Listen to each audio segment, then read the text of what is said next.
सबसे पहले प्रभु हमारे चैनल पर आपका स्वागत है।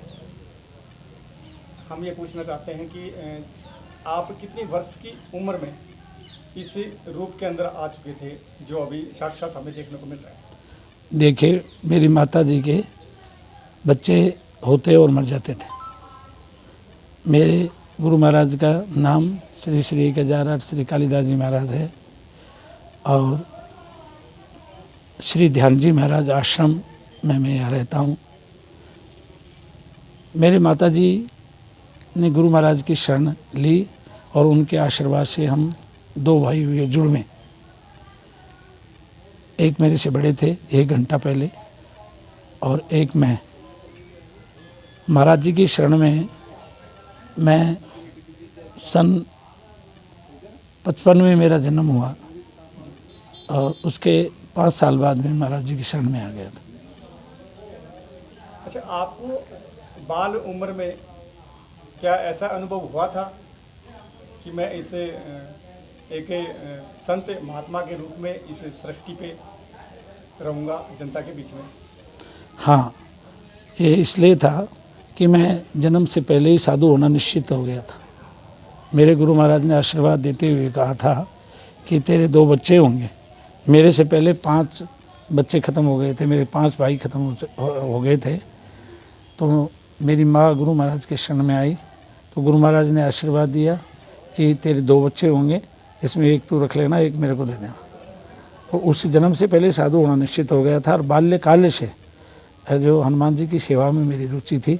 5 वर्ष का होते होते मैंने जो भगवत भक्ति का अनुभव किया और बालाजी की सेवा की। आज भी वो जो बचपन में मैं सेवा करता था वो बालाजी हमारे मंदिर में हैं और पूरे गांव में चूरमा बांटता, घर वालों से दूर रहता।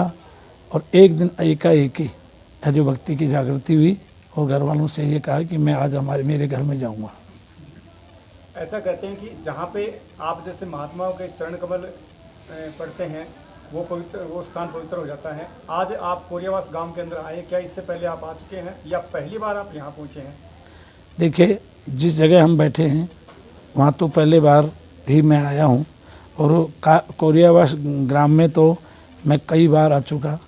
और ये ग्राम बस्ती वाले जो भी हैं, ये कोरियावास का जो स्थान है वो स्थान मेरी देख रेख में रखा हुआ है। और ये मंदिर हमारी निम्बार्क संप्रदाय का मंदिर है। जैसे जो हमारा सलीमाबाद का जो स्थान है, आश्रम है, तो बड़ी पीठ है हमारी निम्बार्क की, उससे संबंधित है। और ये सारा जिम्मा मेरे ही को दिया है गांव बस्ती वालों ने। और उसमें अभी साल संभाल ये रोहतास दास मेरा शिष्य ये कर रहे हैं। अरे एक बात और है कि जिस स्थान पे आप अभी पहले रहते हो, यहाँ से जो स्थान आपका है जहाँ आप जिस गद्दी पे विराजमान हैं, उस गद्दी पे आपके जो सेवक हैं, उसके अलावा जो भक्तजन है, क्या इसी प्रकार से जैसे यहाँ पे जो भीड़ हमें देखने को मिली उसी प्रकार से वहाँ भी भीड़ इस प्रकार से एकत्रित होती होगी? देखिए, हमारा स्थान 500 वर्ष पुराना है और मैं 17वीं पीढ़ी में हूँ। मेरे मुँह से मुझे कुछ नहीं कहना चाहिए, परंतु हर मंगलवार और शनिवार और हर दिन 100, 200, 500 आदमी रोज़ भोजन करते हैं। 250-300 गायें हैं और 10 कर्मचारी हैं और आए हुए कोई भी व्यक्ति को वहाँ से भूखा नहीं जाना पड़ता है। और वो लास्ट क्वेश्चन है हमारा कि आपके चाहने वाले जो भक्तजन हैं और इस देश के जो वासी हैं, उन्हें आप हमारे चैनल के माध्यम से क्या संदेश देना चाहेंगे?